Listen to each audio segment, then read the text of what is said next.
5 ఏళ్ళు నన్ను కూడా గ్రామాలకు రానియలేదు. ఈరోజు 3 నెలలు దగ్గర అవుతా ఉంది, 80 రోజులైంది. ఎక్కడన్నా మాజీ ముఖ్యమంత్రి కానీ వైఎస్ఆర్ కాంగ్రెస్ నాయకులు కానీ అడ్డుకున్నామా ఒక్కసారి మీరు ఆలోచించండి. నేను ఒకటే ఆలోచిస్తున్నాను, ఇలాంటి వ్యక్తులు ఈ సమాజానికి చేటు అయినా కూడా ఆ ఉద్యమం మీ దగ్గర నుంచి రావాలి.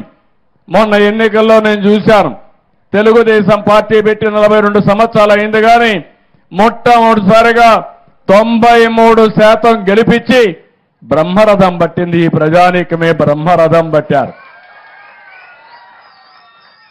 అన్ని జిల్లాల్లో 100కు 100% గెలిపించారు.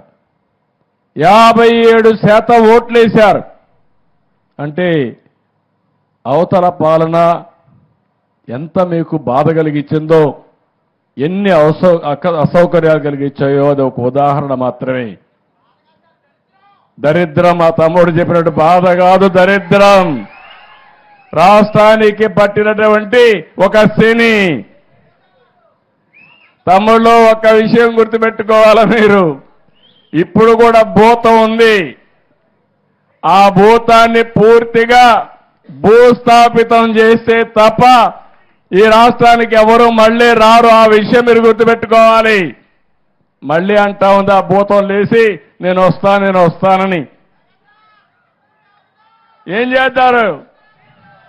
ఏం చేస్తారు తల్లి? మీకు మంచి కావాలంటే, మీ భవిష్యత్తు ఉజ్వల భవిష్యత్తు కావాలంటే ఇలాంటి భూతాల్ని పూర్తిగా భూమిలో చిరస్థాయిగా ఏం చేయాలి? పాతేయాలి. కాంక్రీట్ కూడా వేయాలి మళ్ళా లేకుండా. అప్పుడే ఇది సాధ్యం అవుతుంది.